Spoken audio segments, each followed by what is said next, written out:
મહત્વ ભગવાન રામ અને ભગવાન કૃષ્ણનું છે. તો બંનેની આપણે બે હાથ ઊંચા કરી અને બે હાથ ઊંચા કરવા એટલે શું? આ શરણાગતિ સ્વીકારી કહેવાય. આપણે અહીંયા તો બહુ મને મજા આવી કે સરસ્વતી માતા નું મંદિર અને આપણા ઈષ્ટદેવ ભગવાનનું મંદિર કે માતાજીનું મંદિર બધું એક છે. એટલે વિશેષ અહીંયા જોયા પછી ખૂબ આનંદ આવ્યો. તો આપણે કહીએ છીએ ને, આમ બે હાથ ઊંચા કરી તમે મહાદેવના મંદિરમાં જાઓ છો અને છેલ્લે બે હાથ ઊંચા કરો છો, એનો અર્થ શું થાય કે તમે શરણાગતિ સ્વીકારી. અને આપણે કોઈ પણની શરણાગતિ સ્વીકારીએ એટલે પછી એના હાથમાં, આપણા હાથમાં બાજી હોતી નથી. તો આજના પ્રસંગે આપણે બધા એક બે વાર હાથ ઊંચા કરી અને ભગવાન કૃષ્ણ અને ભગવાન રામની જય બોલાવીએ. બોલો કૃષ્ણ કનૈયા લાલ કી જય, બોલો રામચંદ્ર ભગવાન કી જય. ખૂબ સરસ. જેના મુખમાં રામનું નામ નથી એનો મનુષ્ય તણો અવતાર નથી. એટલે આ બધાએ ખૂબ જયઘોષ કર્યો. આજે આ સ્કૂલના જે ટ્રસ્ટીગણ હોય, પ્રમુખ સાહેબ હોય અને પ્રિન્સિપાલ સાહેબ હોય, અહીંયા બધો સ્ટાફ મિત્રો હોય, અમારા અતિથિ મિત્ર, આજે તો જુઓ અમે બે મહેમાન આવ્યા છીએ. સાહેબની બેગ નીચે, હું એમના ઉપર. અમને બે આયા તારે ખબર પડી કે એક જગ્યાએ બે જણા મહેમાનો આવ્યા છે. પંજાબ નેશનલ બેંક ઉપર પ્લેઝન્ટ ઇંગ્લિશ એકેડમી અમે બે ઉપર નીચે બેસીએ, પણ આયા તારે ખબર પડી કે બે મહેમાન તરીકે આવ્યા છે. ખૂબ સરસ સર છે, ખૂબ કસ્ટમરોને સાચી સલાહ આપે છે. એવા વિશેષ આપણે સીઆરસી સર અહીંયા આપણા એકવાર પૃથ્વીજીને ફરીથી તાળી પાડીને બતાવો. દાતા બનવું એ સામાન્ય કામ નથી. ભગવાને દરેકને ધન આપ્યું છે, પણ સાચા રસ્તા વાપરવું એ કંઈક પરમાત્મા પ્રેરણા કરે. કોઈ પૂર્વજન્મનું આપણું પુણ્ય ભેગું થાય એને પરમાત્મા પ્રેરણા કરે. એટલે એમનો આ ધનનો એમને સદુપયોગ કર્યો, એમને ઉપયોગ નહીં સદુપયોગ કર્યો. એટલે પૃથ્વીજીને પણ કોટી કોટી વંદન કરું છું. વિશેષ અમારા મને ગર્વ છે કે હું એમની સોસાયટીમાં રહું છું. પાછું રોજ અમે ભેગા ગરબા રમીએ, ભેગો વોલીબોલ રમીએ, ભેગું વોકિંગ કરીએ. રાત્રે બે જણા વોકિંગ કરતા હોય, ભજન ગાતા હોય. હકીકત છે. અમારી સોસાયટીમાં એક વર્ષનું બાળક છે. હાલ સરને કીધું ને વાત 100% છે. હજુ સુધી એ બાળક મને જોઈ અને મોઢું ફેરવી રાખે છે અને સરની એ પમ્મી જ છે. રોહિત સર આવે એટલે એ બાળક એના જોડે રહે, એના મમ્મી પપ્પા જોડે જતો નથી. શિવા નામ છે સર? હા શિવા. એ એક જ નાનું બાળક છે અને પણ સાહેબના જોડે જ મળે, બીજા કોઈ જગ્યાએ મળે નહીં. એવો સુંદર તમને પ્રેમ આપ્યો. વિશેષ આ સ્કૂલના બાળકોને મને ખૂબ આનંદ થયો કે તમે જે કપડાં પહેરીને આવ્યા હતા એ મારી ભારતીય સંસ્કૃતિના પહેરે છે. એકવાર તાળીથી વધાવી લો. હું જે પરિવારમાંથી આવું છું એ પરિવાર શિક્ષણ તો સાથે સાથે સંસ્કારો જોઈશે. સંસ્કારો વગરનું શિક્ષણ કોઈ કામનું છે નહીં. એટલે તમે જે સંસ્કૃતિનું આજે મને દર્શન કરાવ્યું, આ બધાનો હું ખૂબ ખૂબ આભાર માનું છું. અને હંમેશા આપણા સંસ્કારો, ભારત એ સંસ્કારોથી આખા વિશ્વ રાજ કરે છે. સ્વામી વિવેકાનંદે એક સરસ વાત કરી હતી કે ચલો પ્રાણ જતા રહે તો ચાલશે, પણ આપણા સંસ્કારો જવા જોઈએ નહીં. સુંદર વાત. આજે વિશેષ વાત નથી કરવી બેટા, બે ત્રણ વાત તમારે આગળ કરવી છે.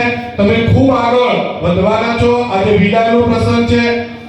કભી ખુશી કભી ગમ. ખુશી એના માટે છે કે આપણે હવે આગળનું એજ્યુકેશન લેવા માટે, અને ગીતામાં કૃષ્ણ પરમાત્માએ કીધું છે કે સંસાર એ પરિવર્તનનો નિયમ છે.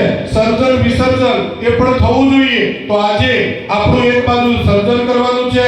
છોડવું, પકડવું, મૂકવું, લેવું, આ બધા પાસાઓ છે. આકાશ, ધરતી. એટલે આજે આપણે વિદાય છે.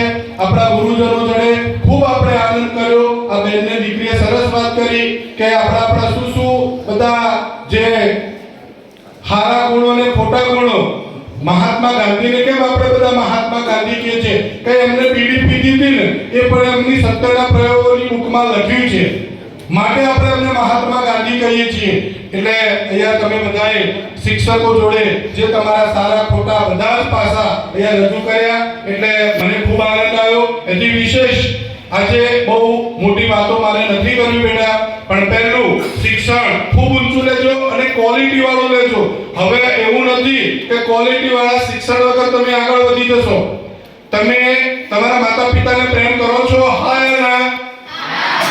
તો તમારા માતા પિતાને પ્રેમ કરો છો, ધોરણ 10 ભણો છો, તમે તમારા માતાને પૈસે ટકે મદદ કરી શકો કે ના કરી શકો એ તમને ખબર છે? કેવી રીતે કરી શકશો? પહેલું અહીંયાથી તમારે 11 12 arts commerce science diploma ITI કોઈ પણ કોર્સ લેવો છે. હમણાં મારું તમને ટેમ્પલેટ મળશે, પાછળ લખેલું છે કે આફ્ટર 10 પછી કેટલા કોર્સ આવે છે એ તમે ઘરે જઈને રીડ કરી લેજો. કહેવાનો મારો ભાવ શું છે કે તમે જો સારા પર્સન્ટેજ થી પાસ થશો તો ડિપ્લોમામાં ગવર્નમેન્ટ કોટાની જગ્યા હોય, જે પપ્પાને 30,000 રૂપિયા 6 મહિને ભરવાના હોય એ બચી જાય કે ના બચી જાય? આઈટીઆઈ માં જે ફી હોય બચી જાય કે ના બચી જાય? 11 12 સાયન્સ નો 90% ઉપર હોય કોઈ પણ બાળકને, એને ટ્યુશન ક્લાસીસ કરે કે સ્કૂલ કરે, એની 25% નહીં પણ 75% ફીઓ માફ હોય છે. અને કદાચ તમારે કોઈને 90% આવે અને કોઈ સારી જગ્યાએ એડમિશન લેવું હોય, મને બોલાવજો, તમારી 75% ફી માફ કરાવીશ. પણ ક્યારે? આપણે ક્વોલિટી વાળું એજ્યુકેશન હશે ત્યારે. એટલે હવે એજ્યુકેશન એવું નહીં કે નો ડાઉટ આપણે ભૂલો કરી છે, અહીંયા આવ્યા ત્યાં ઘણી વખત એવા મિત્રો મળી ગયા, એવો સંગ મળી ગયો, આપણે ના સારું ભણી શક્યા, પણ આવનાર સમય હવે ભૂતકાળ છે, જેને તમે ભૂત કહો ને, ભૂત વળીશું, એ ભૂત એટલે એવું ભૂતકાળ. તો એ ભૂતકાળનો ભૂતને આજે છોડી અને વર્તમાન સાથે જીવન જીવવાનું. કઈ જગ્યાએ જીવવાનું? વર્તમાન સાથે.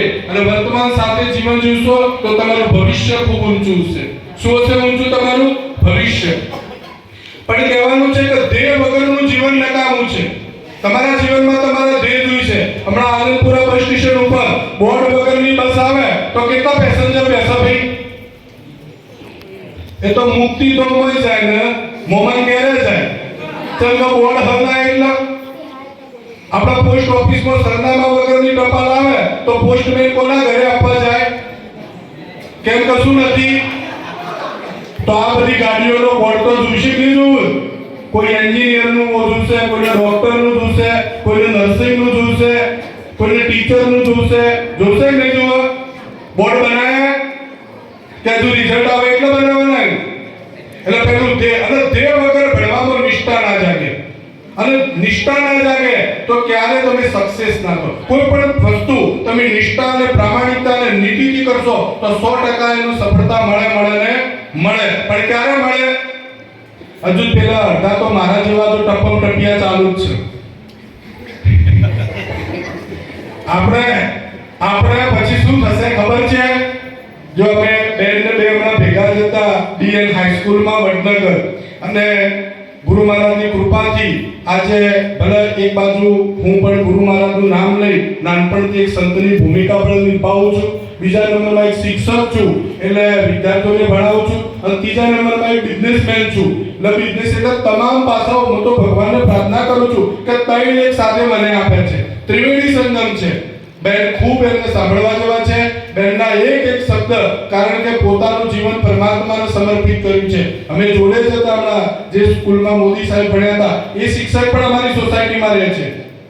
એટલે બધા અમે એક, તમે જુઓ કેવું સંગમ છે તમારું. એટલે જીવનમાં પહેલું બેટા ધ્યેય જોઈએ. તો પહેલો ધ્યેય શું છે કે આવનાર એક્ઝામમાં સારામાં સારા પર્સન્ટેજે આપણે પાસ થવું. અત્યાર સુધી જે કંઈ ભૂલ થઈ હોય તે, પણ આજે 20 તારીખ છે, 27 તારીખ પરીક્ષા ચાલુ થાય. જે નબળો સબ્જેક્ટ હોય, જે વીક હોય, એ 2-3 દાડા સોલ્યુશન કરો. ભલે સાહેબ વિદાય આપે છે, સાહેબ ગણિતના સારા શિક્ષક છે, કાલે સવારે પાછું આવી જવાનું પગની પાસે કે બે દાખલો નહીં આવડતો, હજુ છોડવાના નહીં અમને. બરાબર? એટલે કદાચ ઇંગ્લિશમાં તમે વીક હોય તો સર હજુ હાજર છે. એટલે તમારું જે વીક સબ્જેક્ટ છે એ 3-4 દિવસ લો, અને પેપરના આગળ દિવસ તમે જે વાંચશો એ યાદ રહેશે. એટલે પહેલો તમારો શોર્ટ ટર્મ ગોલ પૂરો કરો. અને તમારો લોંગ ટર્મ ગોલ કોને કહેવાય? તો લોંગ ટર્મ ગોલ જ્યાં જગ્યાએ આપણું કેરિયર સ્થિર થશે, તો તમારું કેરિયર ક્યાં સ્થિર થશે? કે તમારે તમારો ગોલ બનાવવો પડશે. એટલે લોંગ ટર્મ ગોલ અને શોર્ટ ટર્મ ગોલ આ બે તમારા જીવનમાં ગોલ હોવા જોઈએ, એટલે ધ્યેય હોવું જોઈએ. અને ઈમાનદારીથી કામ કરશો તો 100% આગળ જશો.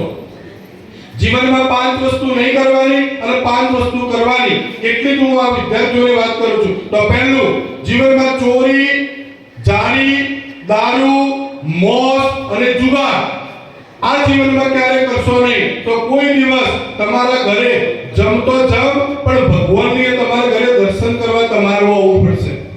અને જીવનમાં વિદ્યાર્થી જીવનમાં કદાચ આગળ જવું હોય તો પહેલું શું કરવું પડશે? પહેલું તો knowledge. Knowledge is not only formal education. Knowledge is a long life journey.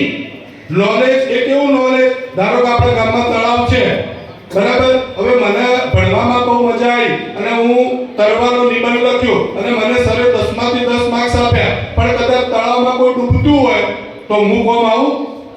કોણ આવે? તરવૈયો. એ પણ નોલેજ છે, જ્ઞાન છે.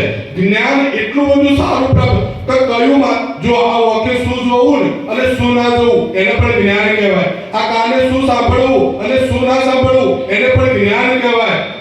આ હાથે શું કામ કરવું અને શું ના કરવું એ પણ જ્ઞાન કહેવાય. આ મારા પાવથી કઈ જગ્યાએ ચાલવું અને કઈ જગ્યાએ ના ચાલવું એને પણ જ્ઞાન કહેવાય. અને મારું હિત શેમાં સમાયેલું છે? મારા માતા પિતાનું હિત ક્યાં સમાયેલું છે? મારા ગુરુજનોનું હિત ક્યાં સમાયેલું છે? મારા સમાજનું હિત ક્યાં સમાયેલું છે? અને મારા દેશનું હિત ક્યાં સમાયેલું છે એને પણ જ્ઞાન કહેવાય. એટલે જીવનમાં ક્વોલિટી વાળું નોલેજ રાખજો. Second number, health is wealth. જો તન તંદુરસ્ત હશે તો બધું પ્રાપ્ત કરી શકાય છે. મને દીકરી કહેતી હતી ને કે પ્રશ્નો ના લખ્યા હોય એટલે કે પેટમાં દુખે, માથું દુખે, શરદી દુખે. એટલે હેલ્થ ઇઝ વેલ્થ. જેનું તન તંદુરસ્ત છે, ગીતામાં પણ કૃષ્ણ પરમાત્મા પ્રથમ શ્લોક કહે છે કે હે અર્જુન, દેહમ રક્ષણં તુ ધર્મમ રક્ષણં અને ધર્મ રક્ષણં તુ ત્વમમ રક્ષણં. એટલે પહેલું તો આપણું તન તંદુરસ્ત રહે એવો ખોરાક લેવાનો, પછી પકોડીઓ બકોડીઓ હવે બધું છોડી દેવાનું. એવા આ તન સનાથી બગડે છે? સ્વાદથી બગડે છે. સનાથી બગડે છે? જેટલા તમે સ્વાદ લો છો ને એનાથી તન બગડે છે. મન બગડે તો સનાથી બગડે છે? વાદથી બગડે છે. વાદ લો ને એના જેવા 90% લાવવાના ના, એ નહીં લેવાના. પેલો બીડી પીવા તો બીડી પીવી, પેલો ચોપો બેસી અને બોકડો બેહા તો એવું કરવું, પણ કોઈને સારા વાદ લેવા નથી. એટલે તમારું મન બગડે છે વાદથી અને જીવન બગડે છે કુવિચારથી. એટલે જીવનમાં આ વસ્તુ મારું ખાસ કહેવાનું કે હેલ્થ ઇઝ વેલ્થ. તંદુરસ્ત રહેવાનું અને સારો ખોરાક લેવાનો. અત્યારે જો દ્રાક્ષની સીઝન છે, તમે વાંચતા હોય એક દ્રાક્ષ ખાય જવાની, વાંચે જવાનું. ના તરસ લાગે ના ભૂખ લાગે અને એકાગ્રતા ઘટે નહીં. બરાબર? એવા બહારના ખોરાકો નહીં લેવાના. ફોર્થ નંબર, પહેલું શું? એજ્યુકેશન મીન્સ નોલેજ, બીજું હેલ્થ, ત્રીજું time management. Time management is the most important for us. Why? Because nowadays without time. આજે વિચારો કે તમે પેપર લખવા ગણિત મૂક્યા અને 3 કલાક લખો છો, આખું પેપર પૂરું થયું, જેવી સપ્લિમેન્ટરી શિક્ષકને આપી અને એ વખત કોઈ યાદ ના આવ્યું અને તું પેપર આપો પછી બધા દાખલા યાદ આવી જાય તો શું કરવાના? પછી માર્ક્સ આવે અને પછી કદાચ પરીક્ષા પતે અને પછી ઘેર એકલા એકલા બેઠા હોય અને પેપર ફેલો એટલે આ દાખલો તો આવડતો હતો. Time is gone. Time is gone. એટલે ટાઈમ મેનેજમેન્ટ ખાસ છે બેટા. જેમ ભગવાન રામે રાવણને મોણ માર્યું એટલે પછી રાવણને પૂછ્યું કે તારી અંતિમ ઈચ્છા શું છે?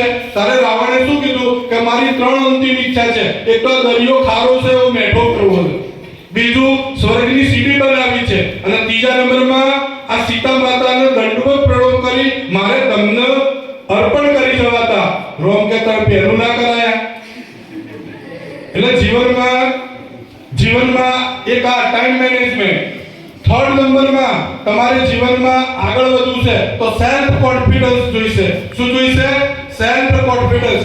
કોઈ કોઈને સપોર્ટ નહીં કરે, તમારો કોન્ફિડન્સ હોવો જોઈએ કે મારે શું કરવું છે. જો જીવનમાં સેલ્ફ કોન્ફિડન્સ નહીં હોય તો તમે જીવનમાં કશું આગળ વધી શકશો નહીં. અને લાસ્ટ, રિલેશનશિપ. સંબંધો સારા જોઈએ. ધારો કે અહીંયા બધા સાહેબો છે, આ સાહેબોને તમે નામ પાડ્યા છે, તમને ખબર છે મને. આ ધારો કે મારા જેવી થોડી ટોલ હોય ને તો ક્યાંક કોલ્યો જોઈ ગયેલો આવ્યો. પછી અમારે રોહિતભાઈ થોડો પગામ થાય છે ને હેન્ડીકેપ ના પણ હું આ કોળવી ચોથી વેલા આવી ગયા. એટલે આવા નામ પાડ્યા છે. કદાચ બાળકોને અંદર તમે ઝઘડા થયા છે, કટ્ટા બુચ્ચા થઈ છે તો ઓય બધી પૂરી કરીને ઘેર જજો. મહાપુરુષોએ શું કીધું છે? ખાતું હોય ને ખવડાવી દેવું, લીધું હોય ને આપી દેવું અને બોલ્યા હોય ની માફી માંગી, એનું નામ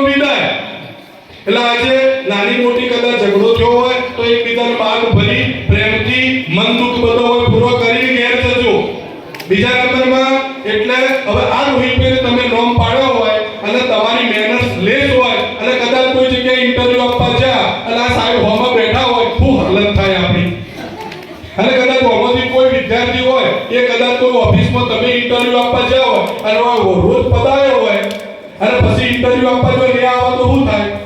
એટલે મહેનત પૃથ્વી ગોળ છે, કયા વ્યક્તિ જોડે બેસવું પડશે એ આપણને ખબર છે નહીં. એટલે આજે વિશેષ બીજા મહેમાનોને આપણે સાંભળવાના છે. અમને તો ભગવાન એક શક્તિ હારી આવી આ બોલવા વાળી, પણ મર્યાદા રાખવી પડે કે મર્યાદા વગરની વાણી કોઈ કામની છે નહીં. એટલે ખૂબ આગળ પ્રગતિ કરો બેટા.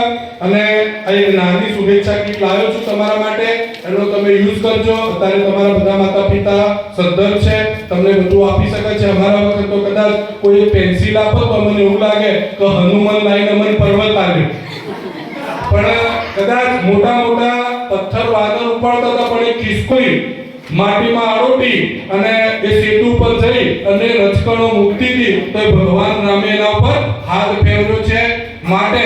અને છેલ્લું વધારે નાખે તો ત્યાગ કરજો, ત્યાગ કરશો તો જીવનમાં આગળ આવશે. તમે જુઓ ચંદ્રગુપ્ત મૌર્યને જ્યારે ચાણક્ય મગધ છત્રપતિ બનાવવાના હતા ત્યારે એટલા બધા ત્યાગ કરાયા. છેલ્લે ચંદ્રગુપ્ત મૌર્ય એક દીકરી એટલે એક રાજકુમારીના મોહમાં એટલા બધા હતા અને છેલ્લે ચાણક્ય કીધું કે આને છોડવી પડશે, કે આટલા બધા ત્યાગ કર્યા પછી આવી સફળતા મળતી હોય ને તો મારે નથી જોતી. કે હે ચંદ્રગુપ્ત મૌર્ય, બધા છત્રપતિ નથી બેસી શકતા, જે સૌથી વધારે ત્યાગ કરશે તે સૌથી વધારે સક્સેસ હશે. એટલે માટે કદાચ પણ નાના મોટા ત્યાગ કરવા પડે તો કરજો અને જીવન ખૂબ આગળ બનાવો. તમારી 10માની પરીક્ષા ખૂબ સારી જાય, તમારા માતા પિતાના આશીર્વાદથી, તમારા ગુરુજનોના આશીર્વાદથી, ભગવાન કૃષ્ણ, ભગવાન રામ અને આપણા ઈષ્ટદેવ આપણા માતાજી ભગવાનના આશીર્વાદથી એવી હું ભગવાનને પ્રાર્થના કરી આપ બધાને શુભ આશીષ આપું છું.